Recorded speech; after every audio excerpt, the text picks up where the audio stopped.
எல்லாருக்கும் வணக்கம். இன்றைக்கி நம்ம செட்டிநாட்டு சமையலில் என்ன பார்க்க போகிறோம்னா, அதாவது ரொம்ப ஹெல்த்தியான ஒரு ரெசிபி தான் இன்றைக்கி செய்ய போகிறோம். நிறைய பேர் வெறும் இட்லி, தோசை, புரோட்டா, சப்பாத்தி இந்த மாதிரி தான் சாப்பிட்றோம். இதில் வந்து பல வகையான தானியங்கள், பருப்பு வகை இதெல்லாம் வச்சு ஒரு அடை தான் செய்ய போகிறோம். இந்த மாதிரியெல்லாம் நம்ம அடிக்கடி செஞ்சு கொடுத்தோம்னா குழந்தைங்களுக்கு ரொம்ப நல்லது. குழந்தைங்க இல்லை, பெரியவங்களுக்கே ரொம்ப ரொம்ப நல்லது. அதுக்கு முன்னாடி நம்ம சேனலை இதுவரையில் சப்ஸ்கிரைப் பண்ணாமல் இருந்தால் சப்ஸ்கிரைப் பண்ணி வச்சுக்கோங்க. அந்த பக்கத்தில் இருக்கிற ஆளுங்கிற பெல்லை அமுத்தி வைங்க. அப்போ தான் நாங்கள் போடுற வீடியோ உங்களுக்கு உடனே கிடைக்கும். வாங்க இப்போ ரொம்ப ஹெல்த்தியான அடை எப்படி செய்கிறது அப்படின்னு பார்க்கலாம். பழதானிய அடை தோசைக்கு தேவையான பொருட்கள் எடுத்துருக்கிறேன். அது என்னென்ன அப்படிங்கிறத காட்டுறேன். ஃபஸ்ட்டு இந்த கப்பால் 1 கப்பு அளவு தான் நான் எல்லாத்துலையும் எடுத்து வச்சுருக்கிறேன். சாமை 1 கப்பு எடுத்துருக்கிறேன். குதிரைவாலி 1 கப்பு, வெள்ளை சோளம் 1 கப்பு, கம்பு 1 கப்பு, கடலைப்பருப்பு 1 கப்பு எடுத்துருக்கிறேன். துவரம்பருப்பு 1/2 கப்பு எடுத்துருக்கிறேன். கொள்ளு 1/2 கப்பு, பாசி பயிறு 1 கப்பு எடுத்துருக்கிறேன். ரேஷன் பச்சரிசி 1 கப்பு, கருப்பு கவுனி அரிசி 1 கப்பு எடுத்துருக்கிறேன். 1/2 கப்பு கருப்பு உளுந்து எடுத்துருக்கிறேன். வெள்ளை உளுந்து கொஞ்சம் போட்டுக்கணும். கருப்பு உளுந்து, வெள்ளை உளுந்து 2 சேர்த்து 1 கப்பு எடுத்துருக்கிறேன். இங்கே பார்த்தீங்கன்னா வரமிளகா ஒரு 6 வரமிளகா எடுத்துருக்கிறேன். சோம்பு 1 ஸ்பூனு, சீரகம் 1 ஸ்பூனு, 5 பூண்டு எடுத்து வச்சுருக்கிறேன். வெந்தயம் எடுத்து வச்சுருக்கிறேன். 2 ஏலக்காய் எடுத்து வச்சுருக்கிறேன். பெருங்காயம், கருவேப்பில்லை. இந்த வரமிளகா கூட கருவேப்பில்லை, நம்ம எடுத்து வச்சுருக்கிற பட்டை, ஏலக்காய், வெந்தயம், சோம்பு, சீரகம், பூண்டு எல்லாம் சேர்த்து இப்போ இதில் நம்ம சேர்த்துடலாம். இந்த அடை தோசை செமையாக இருக்கும். ரெண்டாவது நல்லா வந்து ஹெல்த்தியானதும் கூட. இதில் பெருங்காயம் போட்டுடலாம். இந்த அளவு போட்டுக்கணும். போட்டுட்டு இதில் தண்ணி ஊற்றிடுங்க. இது முழுகிற அளவுக்கு தண்ணி ஊற்றிடுங்க. இது வந்து இதிலே ஊறணும். அதனால் நல்லா தண்ணி ஊற்றி ஊற வச்சுருங்க. பருப்பு அரிசியெல்லாம் சேர்த்து அரைக்கையில் அதை சேர்த்து அரைச்சிக்கணும். இந்த தண்ணி அதிலே ஊற்றி அரைக்கணும். இப்போ இது இருக்கட்டும். இப்போ நம்ம எடுத்து வச்சுருக்கிற இந்த தானியங்கள்லாம் ஒன்றா சேர்த்துக்கலாம். ரேஷன் பச்சரிசி, கொள்ளு, துவரம்பருப்பு, பாசி பயிறு, கடலைப்பருப்பு, உளுந்தம்பருப்பு, கம்பு, வெள்ளைச்சோளம், குதிரைவாலி, திணை, கருப்பு கவுனி அரிசி,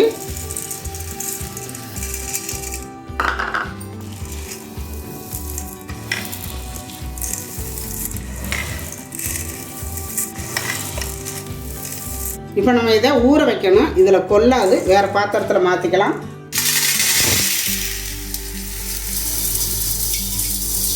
இப்போ இதை தண்ணி ஊற்றி நல்லா கழுவிக்கலாம். ஒரு 3 கழுவு கழுவிக்கணும். இப்போ எல்லாத்தையும் நல்லா ஒரு 3 கழுவு கழுவி எடுத்துகிட்டு வந்துட்டேன். இப்போ தண்ணி ஊற்றி ஊற வச்சுக்கலாம்.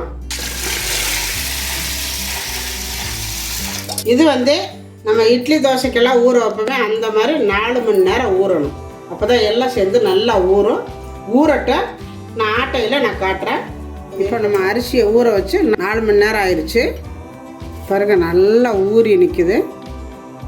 இங்கே கிரைண்டரையும் கழுவியாச்சு. நம்ம ஊற வச்சுருக்கிற இந்த சோம்பு, சீரகம், வரமிளகா, கருவேப்பில்லை, பூண்டு எல்லாம் சேர்த்து இப்போ நம்ம அரைச்சிக்கலாம். இதைத்தான் ஃபஸ்ட்டு போட்டு அரைக்கணும். நம்ம ஊற வச்ச தண்ணியை கீழே ஊற்றவே கூடாது. நல்ல தண்ணியில் தான் ஊற வைக்கணும். அந்த தண்ணியை ஊற்றி தான் அரைக்கணும். இப்போ அரைச்சிக்கலாம்.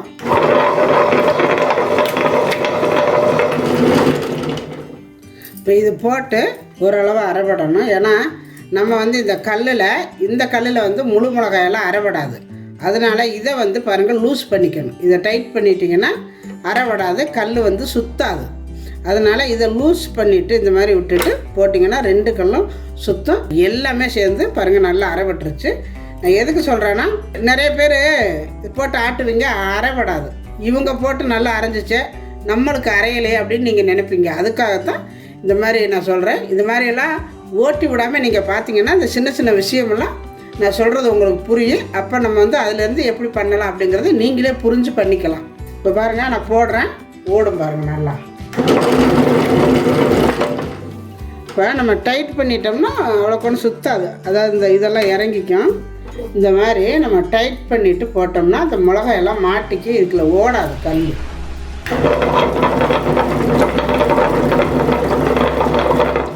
இப்போ வந்து எனக்கு நல்லா அரைப்பட்டுருச்சு, அதனால் இப்போ நல்லா ஓடுது. நீங்கள் ஃபஸ்ட்லேயே இந்த மாதிரி டைட் பண்ணிவிட்டு போட்டிங்கன்னா ஓடாது, கல் ரெண்டு சுற்றாது.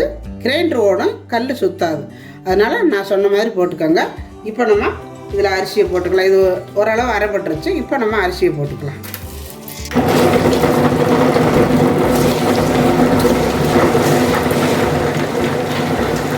இந்த மாதிரி கொஞ்சம் கொஞ்சமாக போட்டு ரொம்ப நைஸாக அரைச்சிடாமல் ஓரளவு, அதாவது நைஸாகவும் இருக்கக்கூடாது, குறகுறப்பாகவும் இருக்கக்கூடாது, ஓரளவு அரைவட்டாலும் நல்லது. இப்போ இது ஓடட்டும். பார்த்திங்கன்னா ஓரளவு நல்லாவே அரைஞ்சிருச்சு. இப்போ இதை அள்ளிக்கலாம்.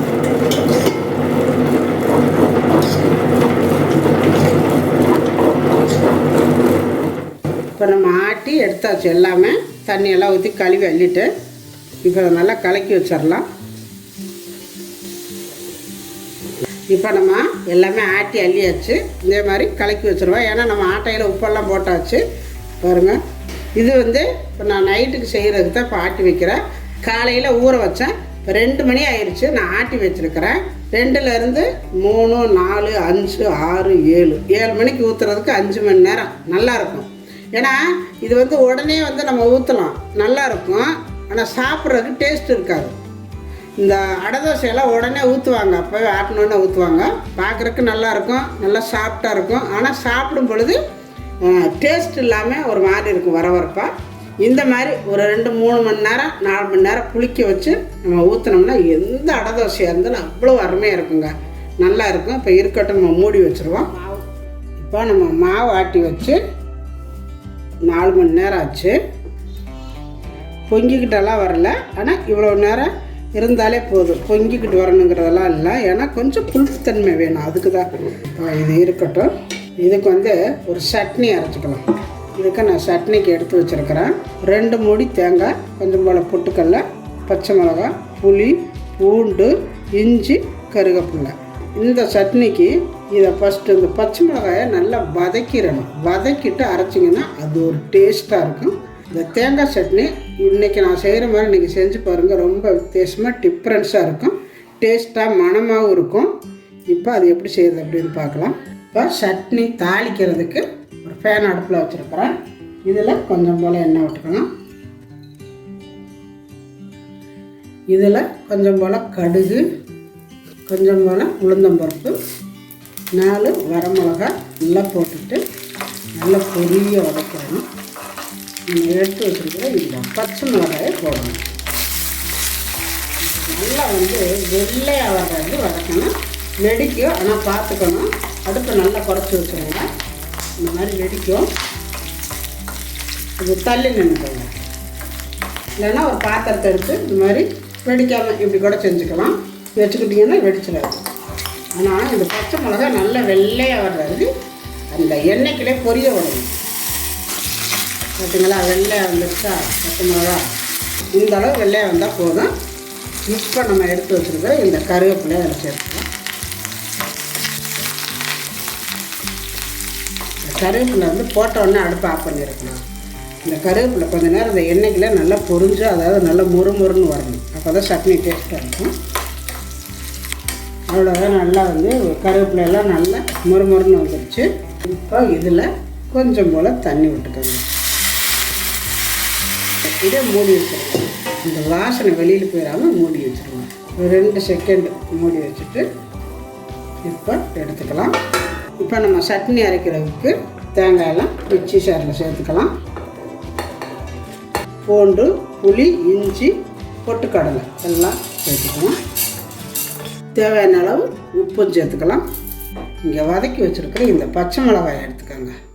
பச்சை மிளகா, கொஞ்சம் போல் கடுகு, கருவேப்பிலை எல்லாம் எடுத்து இதில் போட்டுக்கோங்க. இந்த மாதிரி இதை மட்டும் இப்போ நம்ம அரைச்சிக்கிட்டு வந்துடுறேன் நான். இப்போ நம்ம சட்னி அரைச்சி எடுத்துகிட்டு வந்துட்டேன். எப்போவுமே தேங்காய் சட்னி ரொம்ப நைஸாக அரைச்சிடக்கூடாது, கொஞ்சம் குறப்பாக இருக்கணும், அப்போ தான் டேஸ்ட்டாக இருக்கும் சட்னி. தாளித்து வச்சுருக்கிற இந்த தாளிப்பில் சட்னியை சேர்த்துக்கணும். மிச்சி சேரை கழுவி சட்னி ஊற்றிக்கலாம். நல்ல வாசமான ஒரு சட்னி ரெடி. இந்த சட்னி ரொம்ப ரொம்ப நல்லா இருக்குங்க. இது வந்து எங்கள் வீட்டுக்காருக்கு ரொம்ப பிடிக்கும். இந்த சட்னி ரொம்ப வாசமாக இருக்குது. ஏன்னா அந்த பச்சை மிளகா அந்த எண்ணெய்க்குள்ள வெடித்து அந்த பச்சை மிளகாயோட வாசம் அந்த எண்ணெயில் சார்ந்திருக்கும். அதை போட்டு நம்ம தேங்காய் கூட அரைக்கும் பொழுது இன்னமும் நல்ல வாசமாக இருக்கும். அப்போ நம்ம வந்து அந்த தோசையில் சாப்பிடும்பொழுது அந்த பச்சை மிளகா வெடித்தது எண்ணெய்க்குள்ள அவ்வளோ வாசமாக இருக்குங்க. நல்ல டேஸ்ட்டாக மணமாக ருசியாக இருக்கும் சட்னி. அவ்வளோதாங்க, சட்னி ரெடி ஆயிடுச்சு. சூப்பரான சட்னி. நீங்கள் இந்த மாதிரி அடிக்கடி அரைச்சி சாப்பிடுங்க, நல்லாயிருக்கும். இப்போ இருக்கட்டும். இப்போ நம்ம ஆட்டி வச்சுருக்கிற மாவில் இப்போ ஊற்றுறதுக்கு மட்டும் நான் கொஞ்சம் தனியாக எடுத்துக்க போகிறேன். இந்த மாவு அப்படியே வச்சிட்டோம்னா நாளைக்கு காலையில் ஊற்றலாம், நாளான்னைக்கு நைட்டும் ஊற்றலாம், கிடவே கிடாது, நல்லாயிருக்கும். இதை தூக்கி இப்படியே பிரிச்சுக்கல வச்சிருவேன், அது வாட்டில் இருக்கட்டும். இப்போ இதுக்கு ஒரு தாளிப்பு தாளிச்சுக்கணும். இப்போ ஒரு ஃபேன் அடுப்பில் வச்சுருக்கிறேன். கொஞ்சம் போல் எண்ணெய் காஞ்சது, கொஞ்சம் போல் கடுகு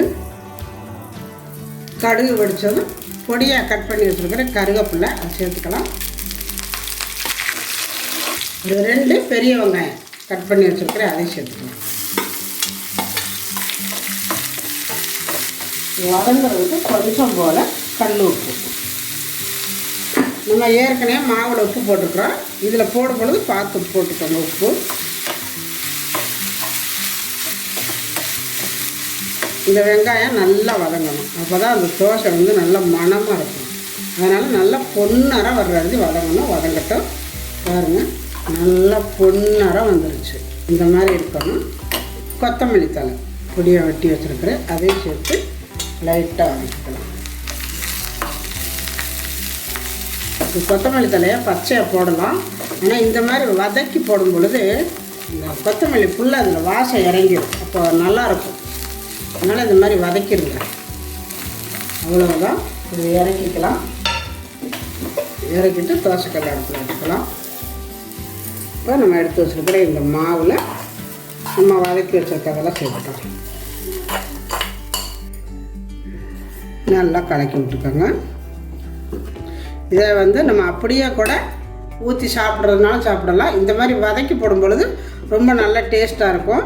ரெண்டாவது வந்து இதில் வந்து நம்ம பல தானியம் சேர்த்துருக்குறோம். நம்ம வந்து அடை தோசைன்னா வெறும் அரிசி பருப்பு இந்த மாதிரி ஐட்டம் போடுவோம்.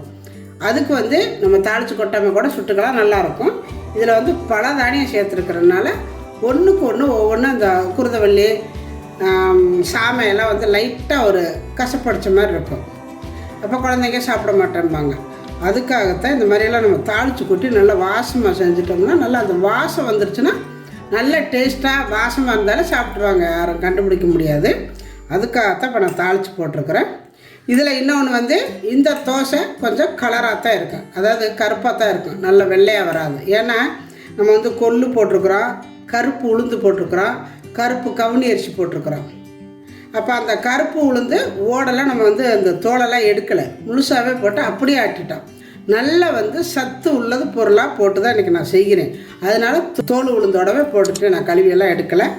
அதனால் கொஞ்சம் கருப்பாக இருக்கும், ஆனால் நல்லா டேஸ்ட்டாக இருக்கும், நல்ல ஹெல்த்தியானது. நல்லா வந்து அவ்வளோ சத்து இருக்குது இதில். இந்த மாவுக்குள்ள அவ்வளோ சத்து இருக்குது. ஒரு தோசை சாப்பிட்டா போதுங்க. டாக்டர்கிட்ட போய் 2000 3000 கொடுத்து ஒரு நாளைக்கு ஒரு ஊசி போட்டு மருந்து மாத்திரை வாங்கிட்டு வந்து 10 நாளைக்கு சாப்பிட்றாங்க. இது ஒரே நாளையில் இந்த ஒரு தோசை அத்தனை வேலையும் இது பார்க்கும்.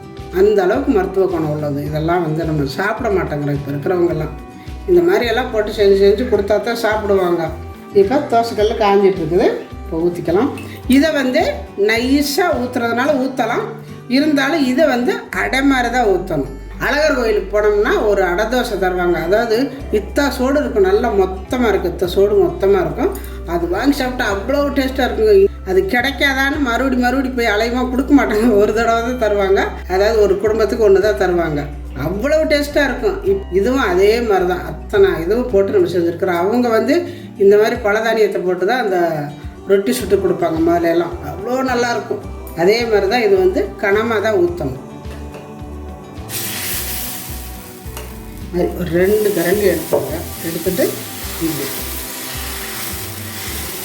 இந்த அளவுக்கு ஊற்றினா போதும். இப்படி தான் ஊற்றணும். இப்படியே வேகட்டும். இதில் நெய் விட்டுக்கோங்க, ரொம்ப நல்லாயிருக்கும்.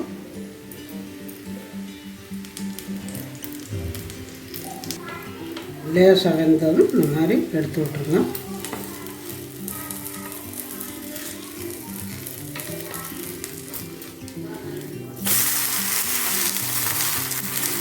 அடுப்பை கொஞ்சம் குறைச்சே வச்சு வேக விடுங்க. நல்லா முறுமுறுன்னு நல்லா செவந்துருக்குது. ஆனால் அந்த அடை வந்து நல்லா சாஃப்டாக இருக்குது. இந்த மாதிரி சாஃப்டாக இருந்தால் தான் சாப்பிட தோணும் பிள்ளைகளுக்கு. வரன்னு இருந்துச்சுன்னா வரட்டியாட்டம், அதாவது நம்ம ஆட்டினோடனே ஊற்றினோம்னா வரட்டியாட்டம் இருக்கும். இதுதான் நல்லாயிருக்கும். ஏன்னா நம்ம கொஞ்சம் கனமாக ஊற்றிருக்கிறோம் இல்லையா, அதனால் நல்லா திருப்பி திருப்பி போட்டுக்கோங்க. இந்த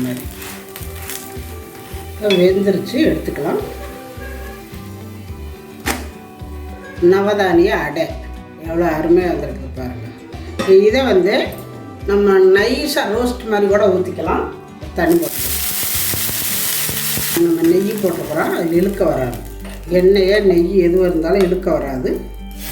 இப்படி போட்டுக்கோங்க.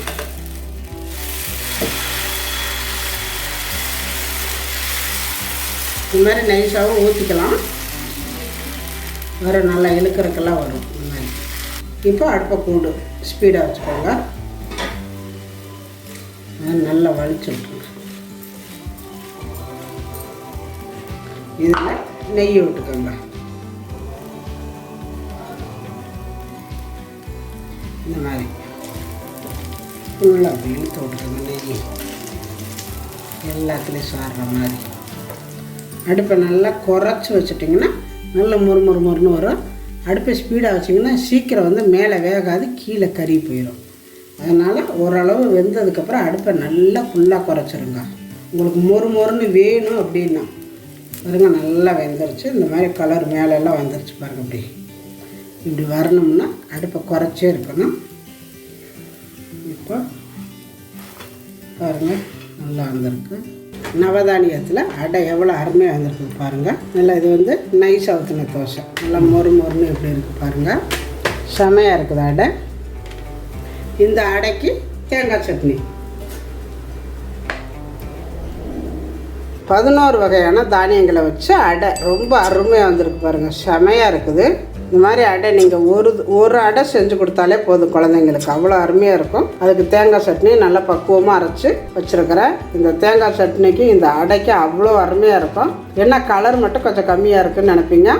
கலரை பார்க்காதீங்க, நம்மளுக்கு வந்து நல்ல சத்தத்தை பார்க்கணும். சத்து எவ்வளோ கிடைக்குதா அப்படிங்கிறத பாருங்கள். ரொம்ப அருமையான ஒரு ரெசிபி. கண்டிப்பாக உங்கள் வீட்டிலையும் ஒரு முறை கண்டிப்பாக இதே மாதிரி செஞ்சு பாருங்கள். செஞ்சு பார்த்துட்டு எப்படி வந்துச்சு அப்படிங்கிறத எனக்கு கமெண்ட்டில் சொல்லுங்கள். இந்த வீடியோ பிடிச்சிருந்தா லைக் பண்ணுங்கள், ஷேர் பண்ணுங்கள். செட்நாட் சமையலுக்கு சப்ஸ்கிரைப் பண்ணுங்கள். நன்றி.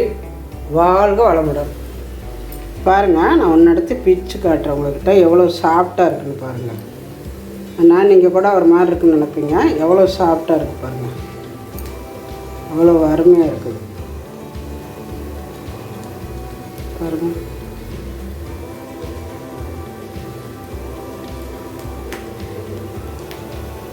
இந்த மாதிரி சாப்பிட்டிங்கன்னா செமையாக போய்கிட்டே இருக்கும் உள்ள.